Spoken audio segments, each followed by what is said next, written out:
Hey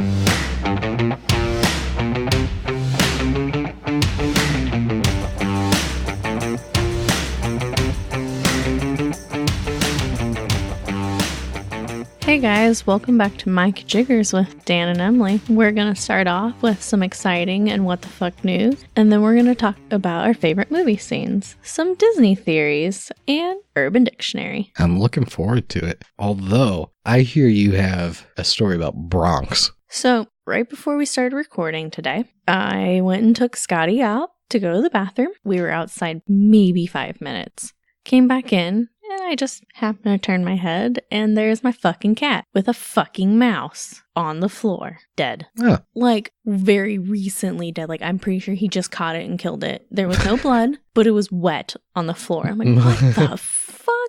I'm sitting here. Scotty's excited because I'm getting upset with Bronx. So she's excited. She's trying to sniff it. I'm trying to keep her away from it. I'm trying to keep Bronx going back after it, even though it's dead on the ground. So it's sitting in the trash can. Why were you mad at him? You should have been proud. I'm proud of him, but I was mad that he kept trying to go back for it. I'm like, it's dead. You don't need to do anything with it. So I'm throwing him. I'm pushing her back. And I'm like, get on the stairs.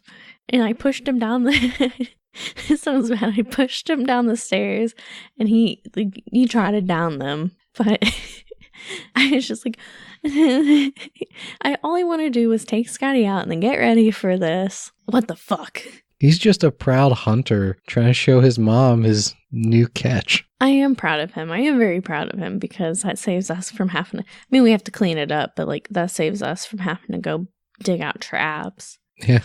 So, I mean, we haven't really had a problem. He just keeps finding them. Way to go, Bronx. Proud of you, but also absolutely fucking disgusted. So, we got any other exciting news to start the show off today? Okay, so Disney Plus was launched this week. I was super excited until I couldn't watch it. Which has been a problem for a lot of people. Yeah, it was a messy launch day. They have had all sorts of connectivity issues. Disney's only real statement on the matter is that there was more demand for the service than they expected, which why have you been advertising so heavily for it? Mm-hmm. And it's continuing. It's been getting better. I know several people have been able to watch. If you go online and look at outage maps for Disney Plus, it's not pretty. I'm one of the people that just can't get in at all. I got signed in, but I didn't ever try and watch anything. I can sign in. It just tells me service is unavailable. That's weird. The only thing I've been able to do is one night I was able to get in to watch stuff on my phone and stream it to my TV, which The Mandalorian is amazing, but I'm really looking forward to them actually getting it working. Mm-hmm. You would think if anybody has the resources and the money. Yeah, the money to make sure that everything goes off without a hitch and there's enough servers to cover any amount of traffic, it'd be Disney, but I guess not. I guess not. It's disappointing, but it'll get better. It's just one of those things we got to wait out. Apparently, even now, the customer service, it's like a 4-hour hold time to get to talk to anybody. It's just not even worth being on the phone. I've been following forums, seeing if anybody's having any luck, and it's 4 or 6 hours of waiting on hold. Who has that kind of time to just wait on hold for 6 hours?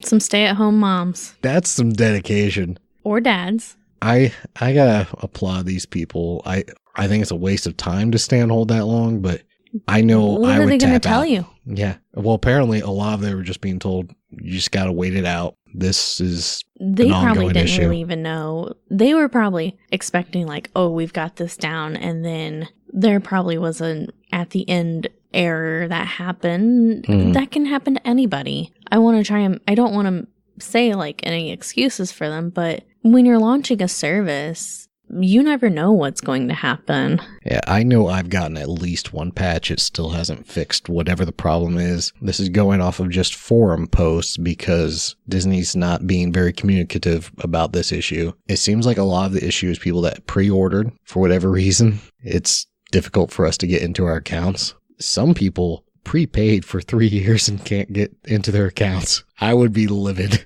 Yeah. I mean, I paid for 1 year, but 3 years is so much more. We're just paying month to month, but I'm thinking on doing the Disney Plus, Hulu, and ESPN Plus. If you have Hulu already, which we do, we pay the $12 and it's no commercial. Right. It's that plus like $5 or whatever, and you get all 3 of them. Yeah, it's a good price. And I could never watch Hulu with commercials. I've tried it. They put commercials in the weirdest places. They don't even put them in the natural commercial breaks. Ugh. The only other exciting thing I had was the return of Rick and Morty. I haven't gotten a chance to see it yet because I don't have real TV. I'll be honest, I only watched it because a friend would not stop talking about it. Yeah. I went into it not really feeling it. I was kind of watching it out of obligation. Was it good? It was pretty good. Yeah. Good. I'm gonna have to check because since I have Hulu, Rick and Morty is posted on Hulu, but I don't know if they're doing the next day posting like some shows do. So I haven't even looked on there yet. Yeah, I watched it on Amazon. I just bought the episode. It was pretty funny. It was good. I was expecting it to be a letdown. I was kind of the same way with season 3. They had good episodes, but it wasn't their best. Well, it's just these long waits between seasons. I just kind of get over Rick and Morty. I go from, I can't wait for more episodes to, I've lived without it. Hopefully I don't want to push them because I know they want to make the best that they can, but I hope they start busting out some good seasons. Yeah, this one, it was a pretty good episode. I won't spoil it for you, but it was pretty funny. The only other thing that I had was the Midwest got hit with some heavy snow this week, and it was fucking awesome. I love snow. I love winter. I love snow. And where we live, we got about 2.5 inches. Yeah, I like snow. And what's really great about this winter? You have a car that will work in the snow? Yeah. Well, I was going to say, both you and I have upgraded our vehicles in the last year, so we should have more luck in the snow. I proudly own a Jeep, which for years I have always wanted to own a Jeep, and it's a 4-wheel drive, and it's got a snow mode, but like the settings aren't just labeled 4-wheel, it's snow and then sport and something else, and so that snow mode really came in handy for a couple days. You ready to move on to some what the fuck news? Mine's not really what the fuck, it's more of what is going on. Okay. Nick Cage is playing Nick Cage in a movie about Nick Cage.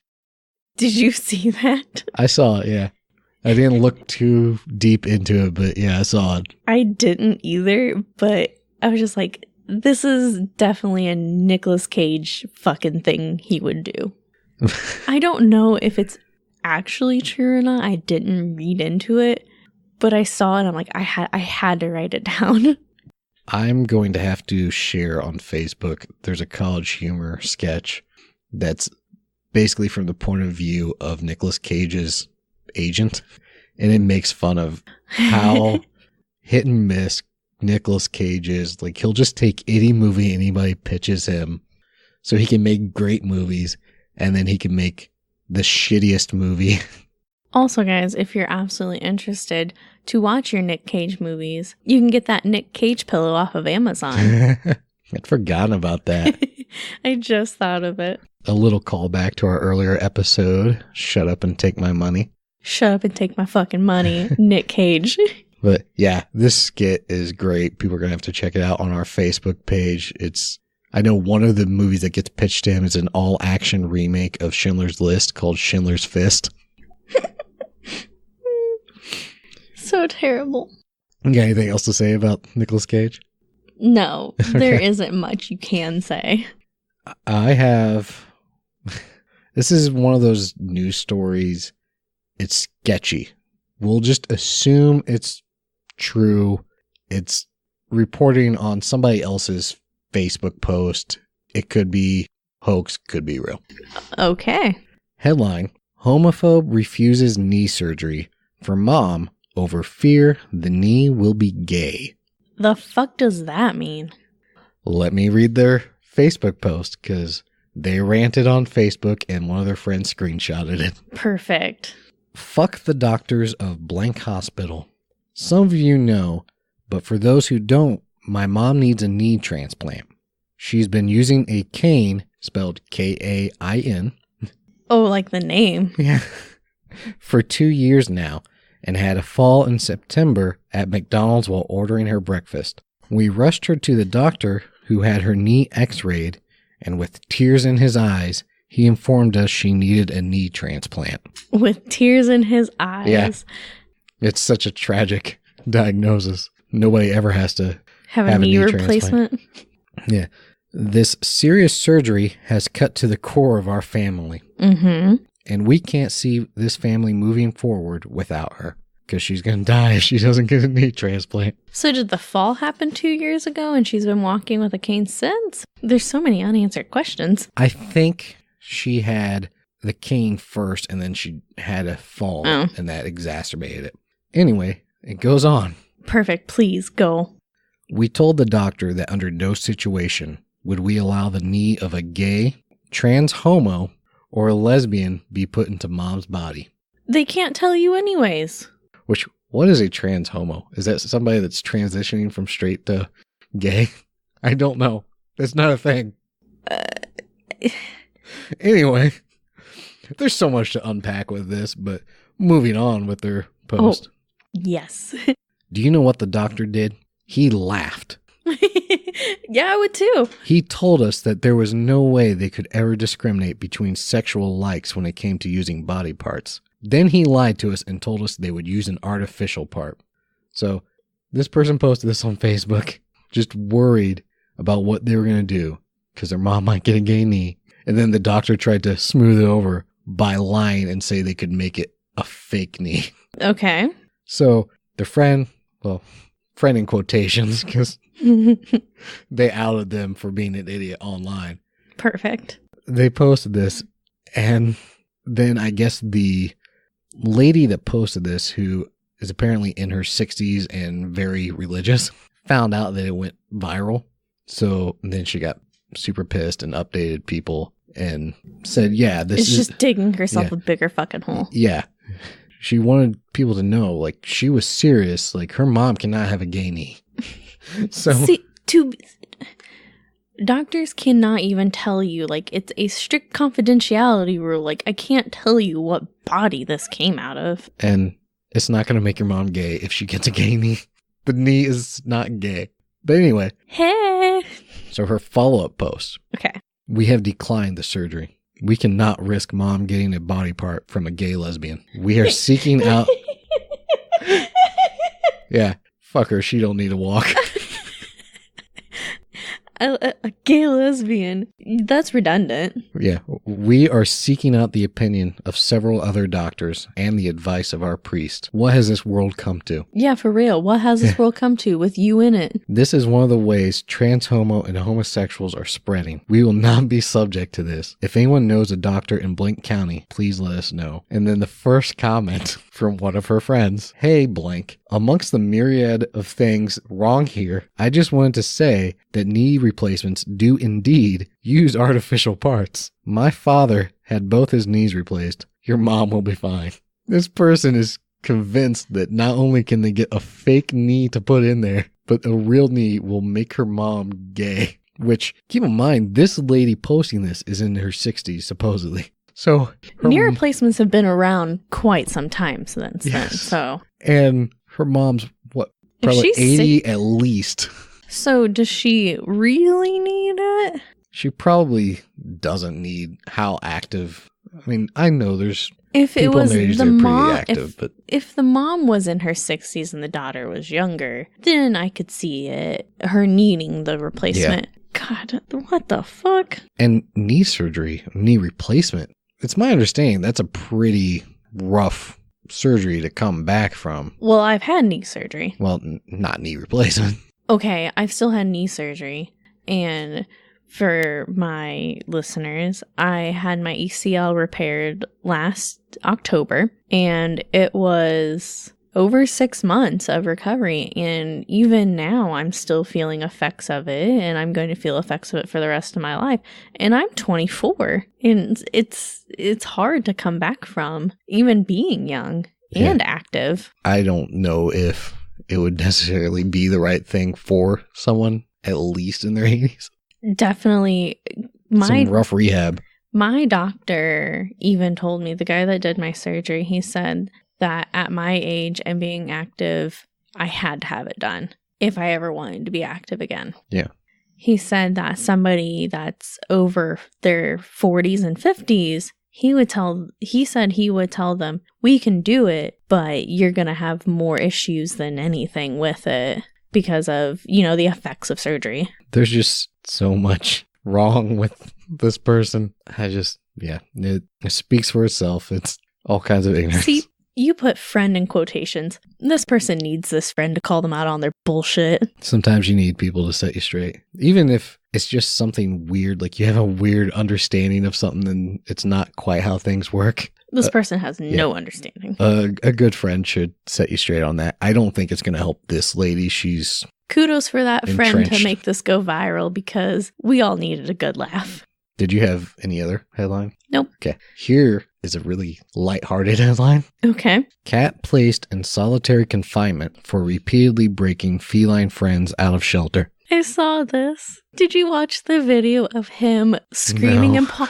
So they posted a video of him later that day being in solitary, and he's screaming at the window and doing like little paw motions at the window. Yeah. So the story, a mischievous cat named Quilty, I love that name, has earned internet fame for repeatedly breaking himself out of his enclosure at a Texas animal shelter. But he doesn't just escape. He brings all of his feline friends along with him. What a good boy. Yeah. The Friends for Life Animal Shelter of Houston posted on their Facebook page about Quilty. Quote, Quilty will not be contained and he has no shame. Quilty loves to let cats out of the senior room repeatedly, several times a day. So they just banished him to the lobby. This is a smart ass cat. I just love that. I love cats and dogs, but I love cats, and that's one of the things I love about them is how mischievous they can be. We'll definitely have to post this because this is a cute ass cat. He is absolutely. I would let him break out my friends. I don't know if Bronx would. He might be intelligent enough. I don't know. Bronx knows how to open doors. I think he's too much of a dick to help other cats. He would be the one to escape and then he'd be like, fuck you guys. Okay. But yeah, that's all I had to say on that. I just thought it was a cute little funny story about mischievous cat. I fucking love cats. So are you ready to talk about our favorite movie scenes? Yeah. I wouldn't quite say they're necessarily my favorite. They are movie scenes I love. Mine actually come from my two favorite movies though, so. Okay. Why don't you start us off? So my absolute all-time favorite movie is Sweeney Todd. Couldn't tell you why, but it is. I fucking love this movie. And one of my favorite parts of the movie is when he gets to Miss Lovett's bakery, which is the basement of his former shop. Spoiler. He finds his old knives because he is a barber. And I just love the scene because it's a musical and Johnny Depp has a hella good voice. And him singing to the knives because they are his extension. And literally, it's his tool. And the song he sings is awesome. And it's one of my absolute favorite scenes in that movie. Yeah, you sent it to me. I've never seen this movie. That's a shame. I appreciate the razors. They're gorgeous. I love shaving, but I could never use a razor like that. They're called cutthroat razors for a reason. Mm-hmm. You got to be really careful with those. They can go south real quick. Yeah, this movie, I mean, for those who don't know, this movie takes place back in the 1800s. And so straight razors were the only form of shaving. And these razors in the movie are immaculate. Just they're beautiful. Very simple, but they're very beautifully designed. And the lighting in the movie is very dark, but when he pulls these out, they're glistening. Yes, those are beautiful blades. The song's going through my head. Right. You ready for yours? Yeah. My first one, Marvel Geek, Captain America, the Winter Soldier, elevator fight scene. I love it because it's got a build to it. It's just, Cap is getting into this elevator. He's not expecting anything out of the ordinary. It's just an elevator ride. And then it keeps stopping and more people get in. And he starts observing them and they're sweating, showing signs of stress for no reason. Like there's no reason to be nervous when you're in an elevator. And then the last stop, 3 big bulky guys get in, and he just has this realization. It's unspoken. You just see him putting the pieces together. Some shit's about to go down, and he just owns it. The doors close. There's a moment of silence, and he says to everybody in the elevator, before we get started, does anybody want to get out? And then the fight ensues, and it's a brawl in this small elevator. And then it just ends perfectly where the last guy, kind of a friend, colleague at work, tells him, hey, I just want you to know this isn't personal. And then Cap knocks him out and says, kind of feels personal. It's just a great scene. It is a good fight scene. It's a slow build. The fight scene itself is so quick, but it's just... It definitely was a part of the movie that we didn't expect. It shows you he's not just strong, he's smart. He sees all of this happening. He's observant. It's just probably my favorite fight scene in all the Marvel movies, and that's probably my favorite Marvel movie. So, yeah, that's everything I love about that. So, my other all-time favorite movie is Silence of the Lambs. And on a psychological level, because I'm deeply invested in that kind of stuff, one of my favorite scenes, two-parter, woohoo! One of my favorite scenes is the first scene where Clarice meets Hannibal Lecter in the prison. And it's the basement, kind of solitary almost, part of the prison. And the worst of the worst is down there. And it's dark. And there are animals down there. And it is kind of graphic a little bit. And some choice words are said to Clarice. And that bothers me every time I hear it. Well, and you saying they're like animals, it is almost like a zoo. Like the way it's set up with their cells, it's almost like they're on display. Kind of. And she sits down because he's fucking brilliant. And it's kind of morbid, but Hannibal Lecter is just, it's hard to describe how much I love him. He's fucking mad genius. But she sits down with him and she's discussing the case of Buffalo Bill and these missing women. And the way he answers her questions, but also beats around them to try and pull information to get to know her, is just really cool. And then, of course, my favorite part is when he... I can't even replicate how Anthony Hopkins does it, but I love that, and I don't know why. And when I first showed this movie to one of my best friends, I did that to her. She goes, you gotta fucking stop that. And I do it to her not over and over, but like when I see her, I'll do it to her. She goes, can you please stop doing that? I'm like, no. I'm pretty sure you've done it to me just randomly without any reference to the movie. I fucking love it. I don't know why. And, she leaves and then the prisoners get rowdy, and then she comes running back to him because he's got more information, and then she gets out of there. Yeah, that's a brilliant scene. It's a great scene for him because there's so much going on that's not being said there. Of he's sizing her up and she's kind of fighting back. Like she sees it. She's not quite rising up to the occasion, but she's trying to give a little back. It's almost like a verbal dance between them, and he has the upper hand, but... And the fact that he already knows more about her than she'll ever know about him is really awesome too in the movie. And you see him, it's like he's trying to decide whether she's worth his time, but also seeing whether he can manipulate her. There's a lot going on with him in that scene. That's why I love Hannibal Lecter so much. Would you like to do yours, or? My other one is from Good Will Hunting, and people might remember it as the "It's Not Your Fault" scene. Matt Damon's character in this movie is telling his therapist, Robin Williams, about his foster father who used to abuse him and make him choose how. He'd put a wrench, a stick, and a belt on a table and make him choose what he was going to get beat with. And Robin Williams says, well, that's easy choice. I'd go with the belt. And Matt Damon says, no, I always went with the wrench. Why? It's a horrible decision. Because fuck him. That's why. There's so much going on in that scene. when you think about the character and like the levels to that. It's a great scene in general because it progresses to Matt Damon actually having an emotional breakthrough and breakdown in the scene. And it's really, really powerful. But just that short story, it's a badass quote to begin with, just because fuck him, that's why. Yeah, he's going to beat me, but I'm not going to show fear. And then you can go deeper and say, wow, this kid is so traumatized and angry that he's going to act against his own best interests just to stick it to the person who's abusing him.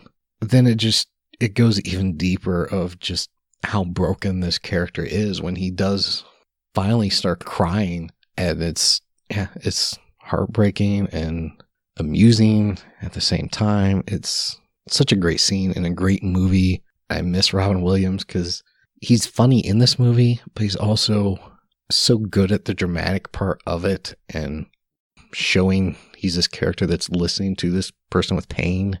And, I don't really want to go into it too much, but I'm someone that struggles with emotional issues and depression. So I can relate to the therapy part of it and the breakdown. There's just so much to love about that scene. And I miss Robin Williams. I've actually never seen this movie, and that's going to shock a lot of people, but I don't know why I've never watched it. But to me, coming from the outside of not seeing it, it also shows like men can be abused too. Mm. It's not just a woman-based scenario. And I know that's not how the movie goes, but like a strong-looking young man was physically abused. Yeah. And so it doesn't matter which side you're on. It can happen. Yeah, it's a very powerful movie. You should watch it. And as far as Robin Williams movies, he's so well remembered for his comedy, but drama, that movie, Dead Poet Society, Patch Adams is a funny movie, but it's also got some heavy dramatic scenes for him. We lost so much. Mm-hmm, we did. And, there's a case of somebody who had their own pain and couldn't handle it, and the world's worse off without him now that he's gone. Mm-hmm. What's your last scene? So, part 2 of Silence of the Lambs is kind of middle, near the end-ish. There's a scene where Hannibal Lecter is being transported, and he's essentially in a prisoner's cage inside this almost museum-like area. And he's getting food, I believe. They have to lock him, so he has to sit on the ground. They have to handcuff him on the outside of the cage while they come in, bring the food, and then they leave. But he gets a pen or paper clip and actually gets out of his cuffs and attacks the 2 prison guards in the cell with him. And in Hannibal Lecter style, eats part of one's face. There's several other police in this building, so before they can get to them, it seems like it took like a while before the emergency call was made. Hannibal Lecter has disappeared. They're trying to find him. Well, they find the police guards. One's dead. The other one is severely injured with horrible, horrible face trauma. Mm-hmm. They're trying to find him, and they get into the elevator, and they start seeing blood drip down from the top. And they scope down from one of the upper floors, and they see Hannibal Lecter dead on the top of the elevator. When they open up the top cage, it's the dead prison guard with his face ripped off. And Hannibal Lecter is in a stretcher in an ambulance with the dead guard's face on him. That's really dark genius. He's so meticulous. And you know that if somebody's face is that screwed up, people aren't going to want to look at it. Mm-mm. So they're just going to think, okay, yeah, he's our friend here. He's pretty screwed up. We're just going to put him in the ambulance and somebody else can figure out what's going on with that mess on his face. And I think it's just when they realize it, the scene when he's in the ambulance, they bandaged his face kind of, and he sits up and just pulls it off and then attacks the people in the bus. That's all I have on that. Okay. So in honor of Disney being released, even though I haven't been able to watch it at all.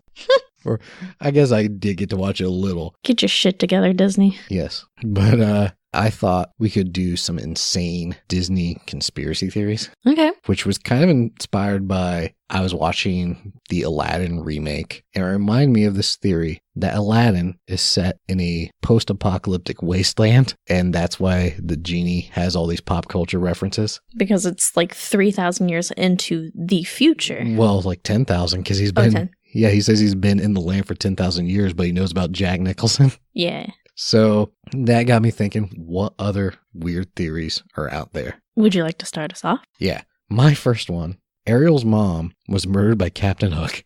Oh my gosh, I did see that one.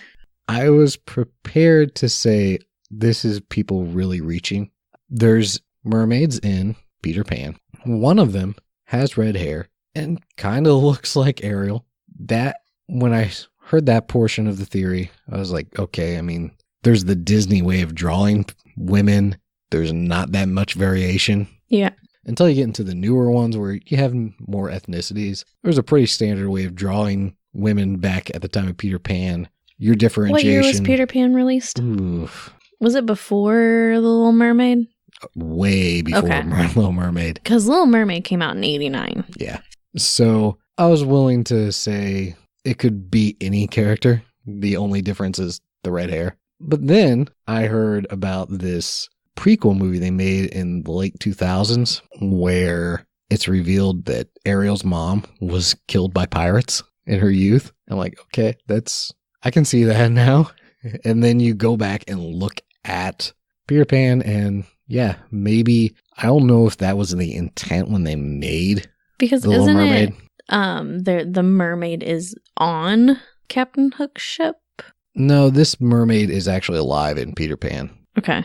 But yeah, then it turned into this whole weird theory that, so Ariel is the daughter of this mermaid in Peter Pan, but the kingdom that Ariel went to rule is the same kingdom that Cinderella ruled. It's this whole weird, convoluted theory of like lineage. Ooh, I love Disney deep dives though.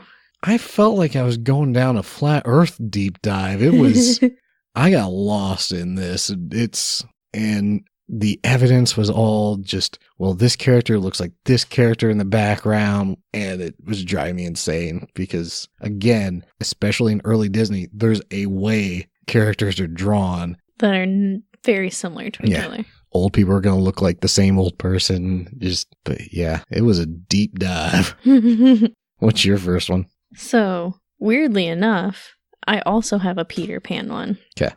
Peter Pan is actually the angel of death. And it goes because he has all of these lost boys who never grow up, and they sing a song about never growing up. And I've actually known about this theory for a long time, and it's kind of fucked me up because, I mean, I liked Peter Pan, and we're also doing a Peter Pan ballet. Oh. So, yeah, but the lost boys are actually, quote unquote, dead. They're lost souls, but he's leading them to Neverland, which is the afterlife. But, like, Peter Pan's been around a long time. Yeah. And Captain Hook was supposedly a spirit that got away, and it's kind of like he's a vengeful spirit, but a lot of people kind of stem the Peter Pan angel thing is the author J.M. Barrie had a brother who died at the age 13, and this was kind of his way to write about the trauma. Did you hear that he left the rights to Peter Pan to a children's hospital? Oh, God. Yeah. No, I did not. I think I read that he actually would go and read to the sick kids. But what kind of shit afterlife is this? Where, yeah, you get to go to Neverland and never grow up, but you have to deal with pirates. I mean, kids out there play pirates all the time, though. Yeah, but these pirates are trying to kill them. True. Which, if you couple that with mine, Ariel's poor mom was murdered by pirates, and then she has to spend the rest of her afterlife being harassed by pirates. True. It's dark. It's been so long since I've actually seen Peter Pan. Here's one. It's a short one because there's not much meat to it, but it infuriated me just that anybody has put thought into this. Gaston killed Bambi's mother. I've heard of that one. The support being, there are deer on the wall in the lodge. Gaston is shown to be a skilled hunter, and you never see the hunter that killed Bambi's mother. Oh, and a deer appears in the forest in Beauty and the Beast. That's all the evidence, and it pissed me off. If your evidence is that there's a deer in a forest, okay, that would be weird if there wasn't. For real? Or we never see the who killed Bambi's mother. Thanos could have killed Bambi's mother. That's my theory. Thanos snapped Bambi's mother. Okay. Or Groot. It might have been Groot. Actually, Rocket is probably more likely than Groot. But yeah, we never saw who did it. It could literally be anybody. You're so mad about this. I am. It's just, there's no evidence to this theory. Therefore, it supports my theory. Like, what? They gotta place it somehow. They gotta put blame on somebody, and Gaston was a dick. I guess. And only dicks kill pretty nice deer. Okay, I liked Gaston when I was a kid. He's such a douche. I know. At the time that movie was released, I don't know if anyone was being called a douche yet, but he was a douche. Yeah, he was. So what's your next one? So this is still kind of like really sad, and I liked this movie even though I've only seen it once because I'm an emotional wreck half the time, so like I don't like watching sad movies. But for those who have seen the movie Up, the main character's name is Carl, and he's actually been dead the entire movie. So like the movie shows like him being young, and he meets his wife and their life together, and it ends sadly, but they had a long life together. And well, what? For anybody who hasn't seen it, you see this over the course of just the first few minutes of the movie. This is literally how they open the fucking movie. You just see their entire life, from them falling in love as children to growing old together and her dying. This movie should be called Life's Not Fair. It was really, like, it really set you up. You're like, holy shit. Yeah. So he turns into a grumpy old man and then dies of old age by himself. Yeah, in the theory. In the theory. And the entire rest of the movie is his trip to paradise, which is him lifting his house in balloons. Mm-hmm. The little boy in the movie, his name is Russell, and he's a little Boy Scout or Cub Scout, whatever he's called in the movie, and he's earning his badges, and the theory is he's earning his wings. See, I prefer, if we're gonna have this theory that's dark, let's make it darker. He's not an angel. This is just some random dead kid who's stuck with a crotchety old man in the afterlife. Okay, I'm down. The other part is the antagonist of the movie is named Charles Muniz, I'm going to guess. Man, it's been so long since I've seen that movie. I don't even remember this bad guy. Muntz. Months? Yeah, let's go with months. Is a fallen angel trying to drag Carl to hell with his hellhounds, which are all the dogs that he has in the movie. How fucked up is that?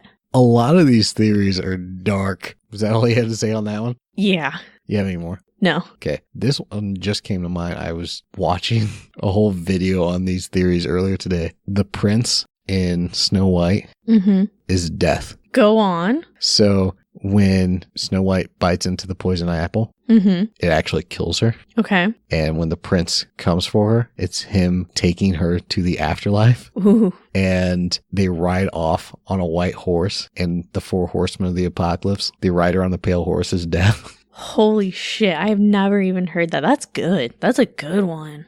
Yeah, it's dark. I think that's what I love about these is it takes something so innocent as Disney and it just tries to make it as dark as possible. Can we just say that Disney is all happy fucking joy and it's got like the darkest fucking background? Disney you think of as so squeaky clean and very controlled, like they're on top of their brand. Every single princess almost has fucking dead mothers. Yeah, there's always something tragic underlying these stories, and yet let's bring out the Disney videos for the kids. Let's take some more trauma out of the Disney vault this year. Whatever.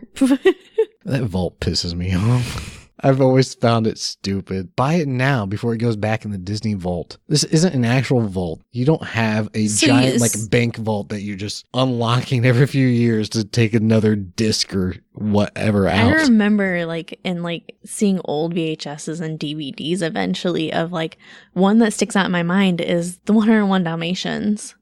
because they released like a platinum edition of it, and I was like, get it now. And it was like a pre-movie commercial. We'll add that to the list of things that grind my gears. Yes. Oh, those are really good. I did not know about that Snow White one. That got me. Yeah. One weird thing in recent years is like just how much stuff Disney's bought that you don't associate necessarily with Disney. The Marvel movies, they're great. Most of them are mostly kid-friendly.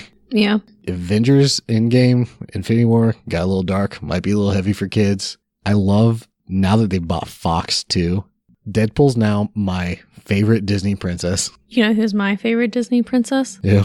Dr. Frankenfurter. Because it's Fox. Rocky Horror Picture Show is a Fox movie, and Dr. Frankenfurter is my favorite Disney princess. I've never seen Rocky Horror. I hate you. I'm kidding. That hurts. Aw. It hurts because I know it's true. I believed it. The way you delivered it is just so hurtful.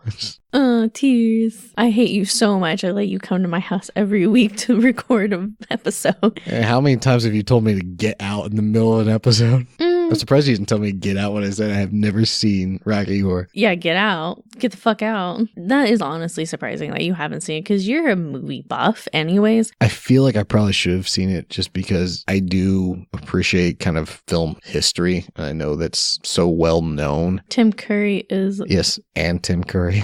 I fucking love Tim Curry. Which I think my introduction to Tim Curry was probably Muppet Treasure Island. That's so random. Yeah, but it just seems like a weird movie. I don't really think it's my type. I'm hit and miss on musicals. I don't hate musicals. Rent is amazing. I'm looking forward to Cats. Ooh, Cats is coming to the Fabulous Fox. Well, I was talking about the movie. I know, but I was just putting that out there. I don't know. It just seems a little flamboyant for me. Great movie. Yeah, I know. It's long.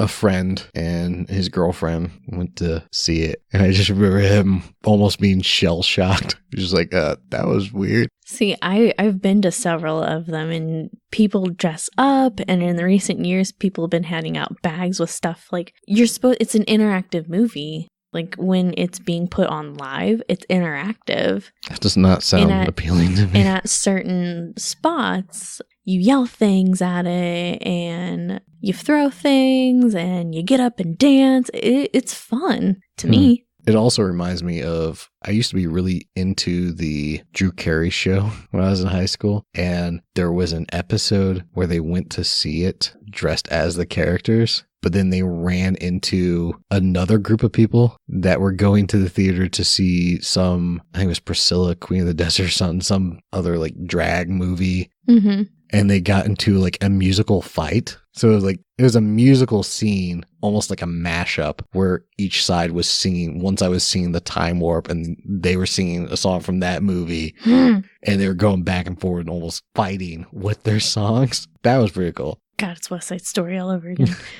But yeah, going back to Disney, they say they're making another Deadpool at Disney. They fucking better. I cannot imagine that character under Disney's roof. At the same time, I can definitely see Ryan Reynolds and Deadpool having some fun with... Me too. Yeah. I could see them maybe even doing the start of the movie as G-friendly as possible. They did do the re-release, like the Christmas one last year, where they edited it to make it like kid-friendly. Yeah, I actually haven't seen that one. I haven't either. I probably should, as much as I love Deadpool. I would love them to maybe do the first, 15, 20 minutes of Deadpool 3 and make it seem as if they've just watered it down. And then from that point, flip a switch, make some commentary like Deadpool likes to, and then it's just balls to the wall hard for the rest of that movie. I fucking hope so. That would be great. It would be. Or even just unnecessarily censored the whole movie. Like, have you seen those bits where they take completely innocent news stories and censor them?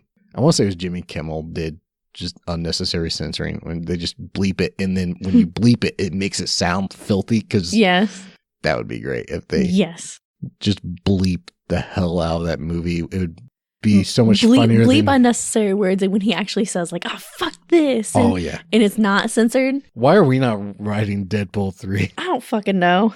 That should be an episode. Dan and Emily write Deadpool 3, 4, 5. Deadpool 6, Deadpool versus Moonwalker. Do it. Comes after Deadpool 4, but before Deadpool 5. I'm down. Okay. On that note, you want to take us into Urban Dictionary to wrap up the show? All right. I've got 3 for you bitches this week. Ooh. Am I guessing again? Sure. Okay. I'll leave the one that you already know. Yeah. Save that one for last because I do know one of them. Helicoptering. Helicoptering. I'm assuming it's not like helicopter parenting. What does that mean? It's the parents that won't let their kids have any independence. They have to do everything for them. They're just hovering around. Okay. Yeah. No, definitely not. Okay. Ready for me to tell you? No. Okay. I have a guess. It will not be what you're describing, but it's my best guess. Go for it. Okay, so it's when a couple's having sex, guy's on top, and he stretches out all 4 limbs, like across, and then he does his best to spin.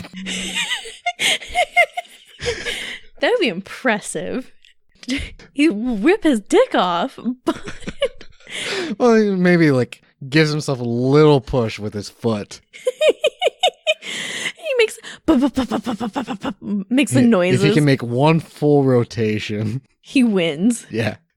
Well, not exactly that, but the act of spinning one stick around in a circular fashion. Helicopter noise are optional and can enhance the experience. I was closer than I expected. Normally when helicopters get brought up, it makes me think of like 80s action movies, getting the chopper. Getting the chopper. That's probably not a sentence that should ever be used when a dick is involved. No. Nobody ever wants their dick in the chopper. Definitely not. So what's the usage for this?